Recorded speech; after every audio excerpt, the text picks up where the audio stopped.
Hi everyone, welcome back to our channel. If you're new here, please subscribe. I'd really love that if you're returning. How you doing? Grab your coffee, maybe tea, snacks. And let's get into it. So,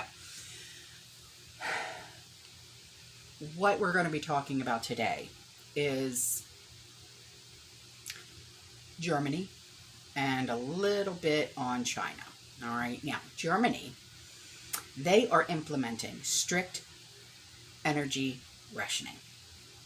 Yeah, as the country tries to avoid severe energy shortages this winter. And Germany officials are hoping that renewed and harsher rationing efforts will help reduce the risk of energy shortages as Europe's energy disputes with Russia appear to have no end. And many ministers, they are also very concerned about the possibility of heightened public unrest as gas riots. People could be left unable to heat their homes, okay? And the country's natural gas storage, the capacity is 67% full, making it slightly ahead of its target to fill its stores by 65% before September 1st. And the main objective is to fill gas stores up to 95% capacity by November 1st, a goal that will prove to be very difficult to achieve. Now, by September 1st, German policies imposing limits on how warm public buildings and offices can be will go into effect. And these places will be legally restricted to, temperatures of no higher than 19 degrees Celsius, which is 66.2 degrees Fahrenheit. Now, public buildings will also no longer be allowed to keep their hallways heated, with exceptions for critical institutions like hospitals. And the government is also banning heating tap water for washing your hands, using boilers, and heating devices. Okay, so the government is also overriding contract clauses, mandating that landlords keep the properties heated to a certain level to ensure the well-being of their tenants. And these clauses are to be suspended for 6 months, with government ministers claiming that this will allow renters who are willing to voluntarily turn down their thermostats to do so. And there are a variety of other measures in the new energy rationing policy that analysts have criticized for making little to no sense, for overstepping the bounds of what the government should be able to mandate. Now, public shops will be banned from leaving their doors open. Supplying energy to monuments for lighting will be banned. Outdoor pools will be forbidden from being heated using gas or electricity. Neon signs, they have to be turned off by 10 o'clock at night. Like your open, closed signs, okay, they have to be turned off. And local publication, okay, it's called BILD, B-I-L-D.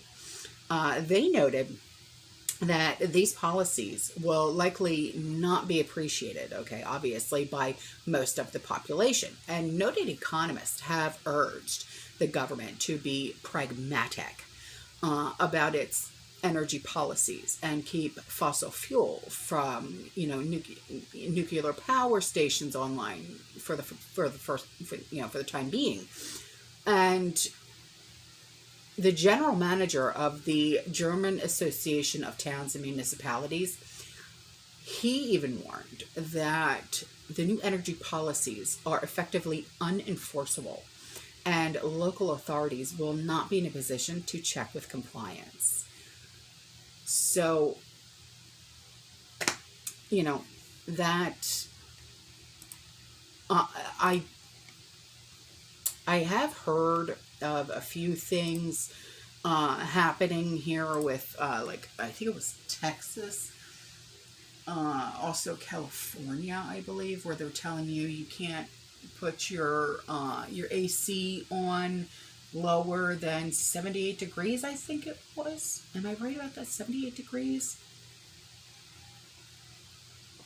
I can't remember now. But now on to this, okay? Now, okay, we all know, okay, about the multi-year drought conditions in most of China, okay? And this has been reportedly forced the country to the brink of collapse. Now, should the expected water catastrophe unfold, China's grain and electricity production will fail. And this would also result in global shortages of food, industrial materials, consumer goods, and a lot more, and on a much greater scale than the current post-pandemic supply chain problems. All right. And any water-driven disruptions in China would be felt by the entire world as the fact that they are like a major producer of food, energy, and other needed goods and materials. All right. So the global economy, as we currently know it, would fold like a cheap suit. All right. And unlike other commodities, water does not have any like viable substitutes. All right. It is essential for growing food, generating energy, sustaining humanity.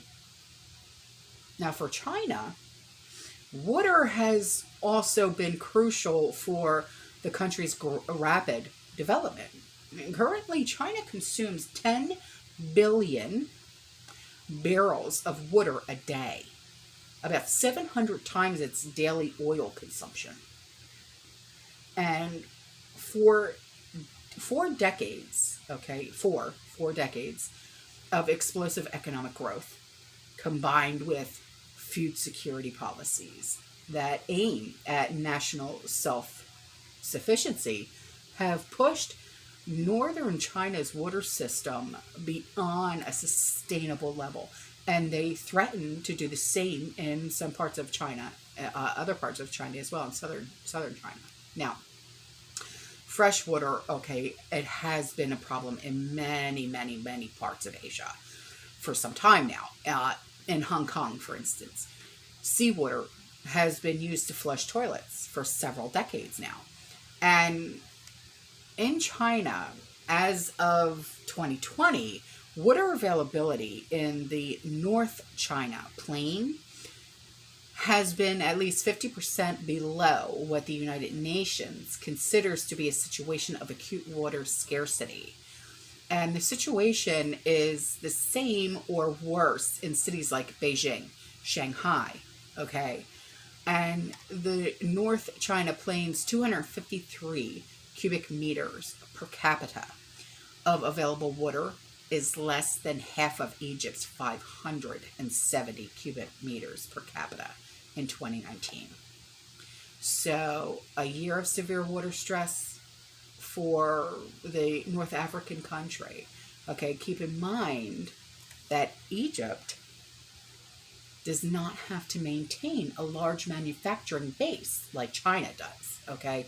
And another problem with China's water situation is that much of what it does have, it's undrinkable. There is an analysis done in 2018 from China's Ministry of Ecology and Environment. And they found that despite minor improvements, nearly 20% of China's surface water is too contaminated to be consumed by humans. And that's roughly 7%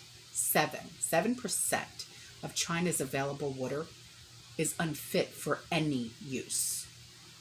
And the quality of groundwater, which is critical for ensuring water supplies during the drought or worse, with approximately 30% being deemed unfit for human consumption, 16% deemed unfit for any use. Anything. Can't use it for nothing.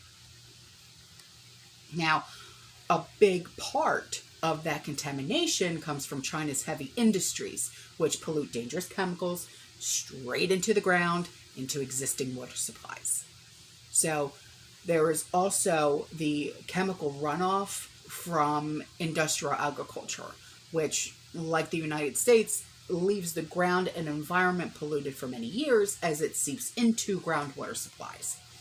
Now, data from the UN Food and Agricultural Organization, they indicate that China uses nearly 2.5 times as much fertilizer and 4 times as much pesticide as the United States does, despite having 25% less area of land.